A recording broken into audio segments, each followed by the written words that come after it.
Welcome to the Everyday Journal Club. I'm Hope, a biologist with 15 years of research experience, now fortunate to be working in a Nobel Prize winning lab. This channel has three main goals. One, to help you stay effortlessly updated on the latest scientific breakthroughs. No paywalls, no jargon overload. Two, to build a supportive community where we can exchange the most valuable experience based research advice. Three, to share valuable strategies and concrete examples on how to achieve meaningful scientific breakthroughs. Once we reach 1,000 subscribers, I'll begin releasing content focused on the third goal. Let's go!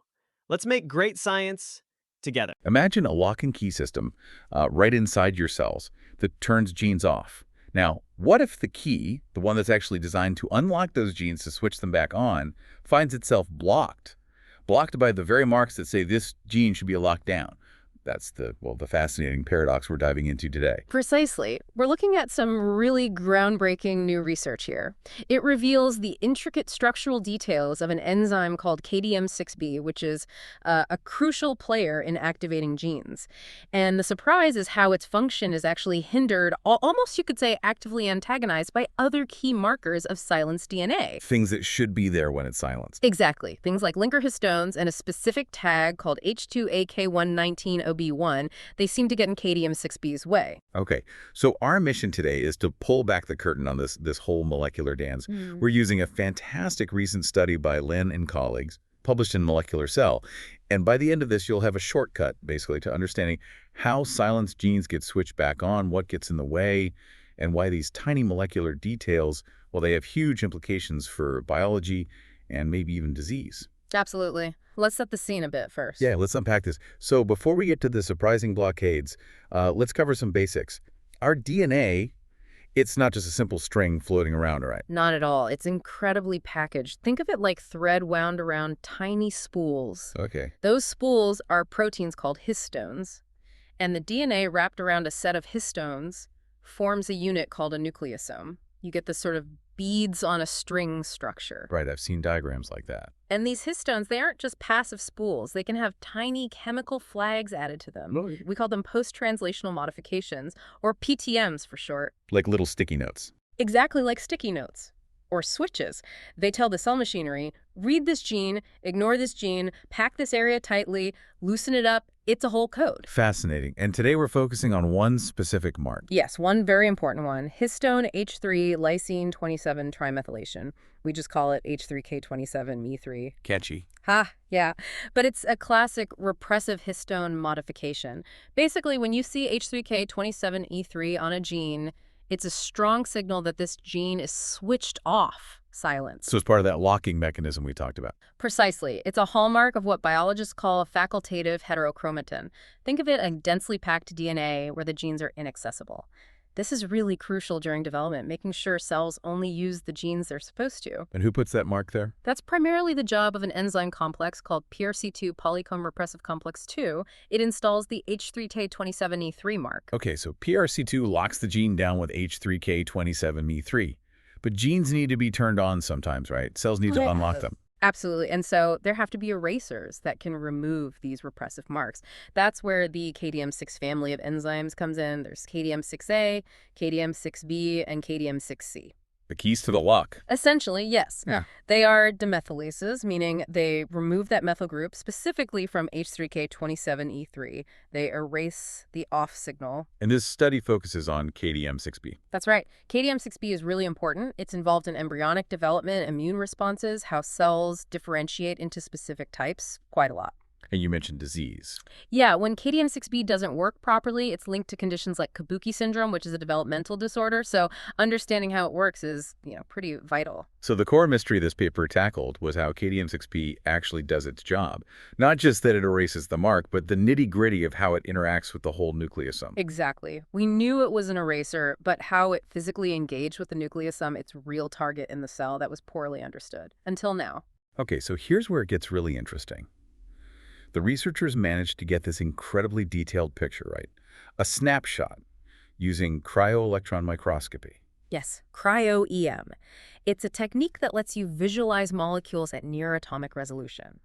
They basically froze KDM6B while it was bound to a nucleosome and took incredibly detailed pictures. So they could see exactly how it sits on the nucleosome. Precisely. And the structure was revealing. KDM6B doesn't just, touch the histone tail where the mark is. It makes what they call multivalent interactions. Meaning it grabs onto multiple things at once. Exactly.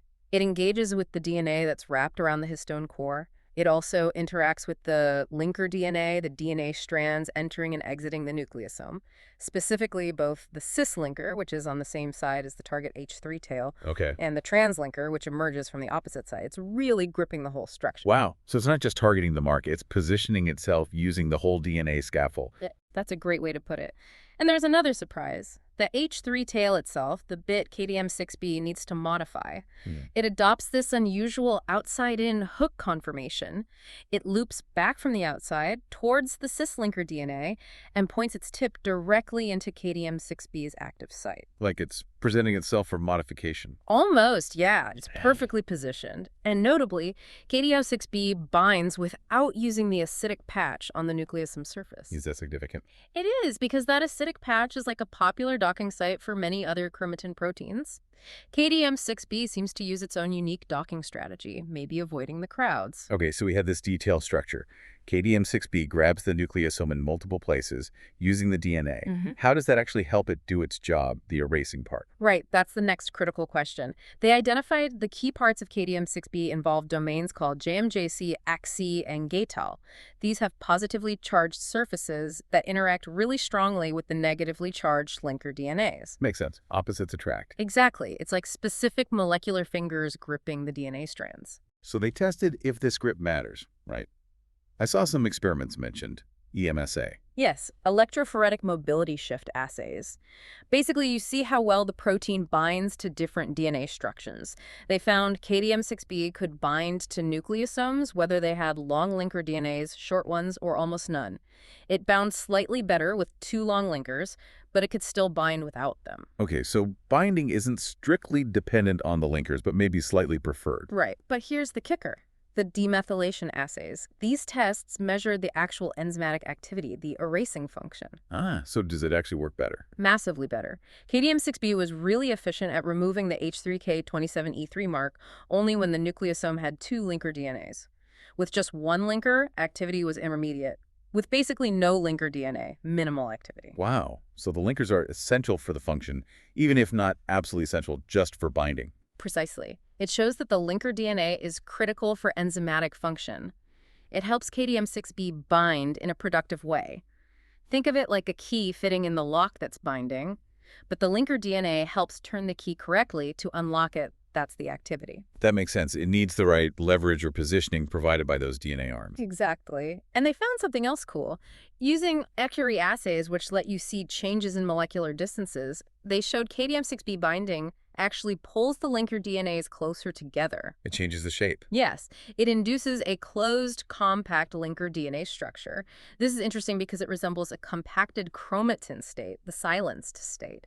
It's quite different from some other enzymes that actually unwrap DNA. So KDM6B seems to work within that compacted context, maybe even reinforcing it locally while it does this erasing job. That's a plausible interpretation, yeah. It's definitely adapting to and perhaps even manipulating the local chromatin structure. Okay, can we dive a bit deeper into how it grips those DNA strands? You mentioned the cis-linker DNA first. Right. The anglothy and gatal domains of KDM6B act like a clamp on that cis-linker. The structure shows specific loops and helices in KDM6B, changing shape slightly when they bind the DNA. It's an induced fit. Very precise. And they confirmed this by breaking it, right, with mutations. They did. They mutated amino acids in the minor groove bridge and the major groove bridge. These are parts of KDM6B that contact the DNA grooves.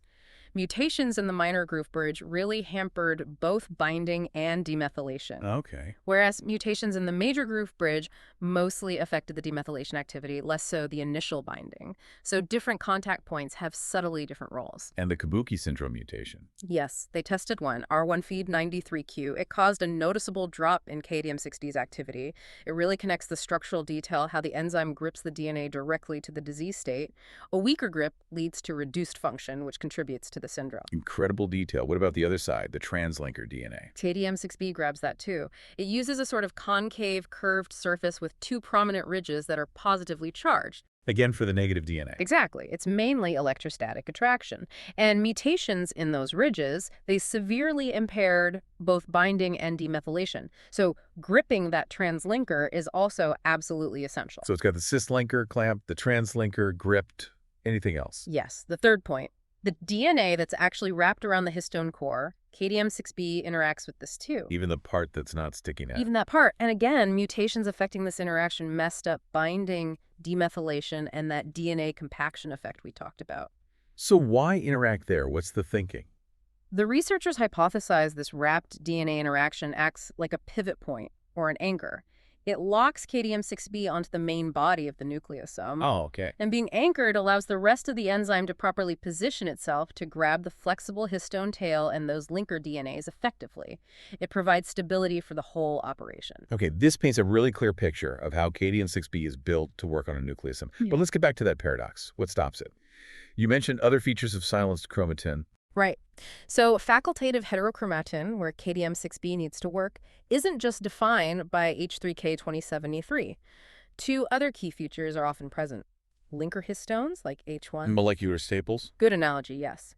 They help compact the DNA further between nucleosomes. And the other is that ubiquitin tag we mentioned earlier, H2AK119 monobiquitylation, or H2AK119OB1. Okay, so how do these interfere with KDM6B? This is where the structural comparison becomes really powerful. They compared their KDM6B nucleosome structure with known structures of nucleosomes bound to linker histone H1. While both KDM6B and H1 lead to compacted DNA, the way they do it is different. KDM6B causes a tighter crossing of the linker DNAs and a specific kink. But crucially, if H1 is bound where it normally sits, it would physically clash with KDM6B. It can't both be there at the same time. Exactly. There's a steric clash. H1 would basically block KDM6B from binding properly, especially blocking access to that H3 tail that needs to be demethylated. Wow, so the staple itself prevents the key from getting in. That's what the structure strongly suggests. And they tested it biochemically, too. They added linker histones to their nucleosomes. And KDM6B activity went down. Significantly inhibited, yes. It confirms the structural prediction. H1 gets in the way. So this implies, what, H1 has to be removed before KDM6B can even work? That's the logical conclusion, yes. Linker histone eviction might be a required first step for reactivating these genes.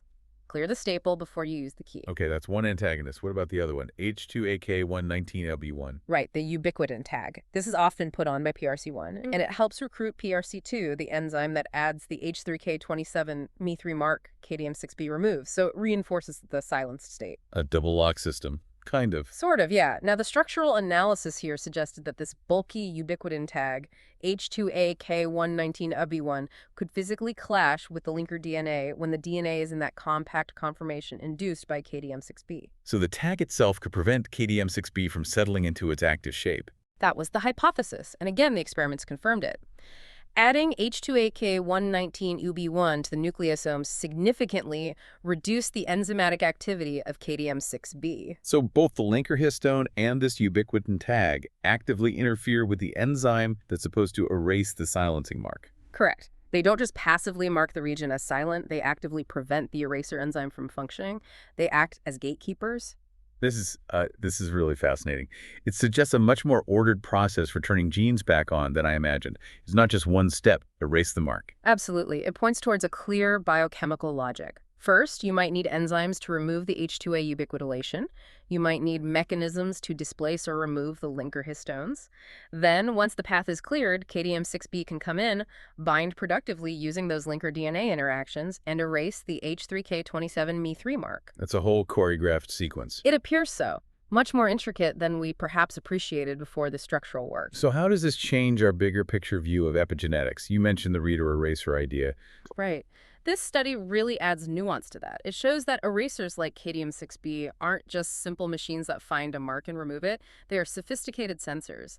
KDM6B senses not just the H327Me3 mark, but also the context, the presence of linker DNA, the absence of H1, and H2AK19Me5. These secondary cues directly regulate its activity. It's allosteric regulation, essentially. And you're saying this detailed molecular picture, it actually has practical implications. Definitely.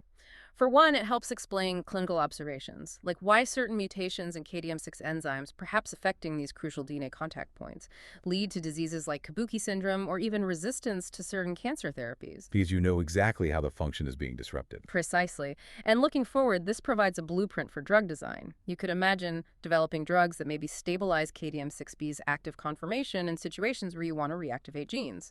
Or conversely, design inhibitors that specifically block these crucial interactions if KDM6B is overactive in a disease like cancer. So you could target the enzyme's interaction with the nucleosome, not just its active site.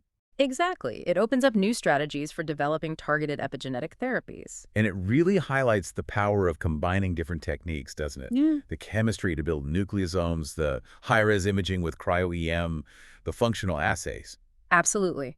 This kind of insight requires a massive collaborative effort, bringing together experts from different fields. It's a great example of modern structural and chemical biology. One last point, you mentioned KDM6B inducing a compact state similar to PRC2, the enzyme that adds the mark. Yeah, that's quite intriguing. It suggests that both the writers, like PRC2, and the erasers, like KDM6B, might be tailored to function within specific types of chromatin architecture.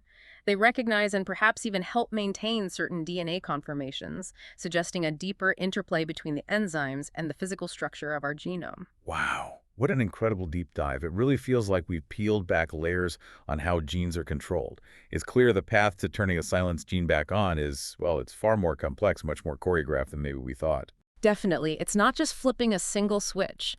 This study reveals this really sophisticated molecular dance happening right there on the nucleosome. The exact way the DNA is positioned, the presence or absence of these other gatekeeper marks like H1 and ubiquitin, it all dictates whether KDM6B can actually do its job. It really makes you wonder, doesn't it? It does. What other hidden gatekeepers or, regulatory layers might be lurking there on our chromatin, controlling access to our genes, just waiting for the right signal to unlock our genetic potential? A fascinating question to ponder. Well, thank you for joining us for this deep dive. Until next time, keep that curiosity peaked.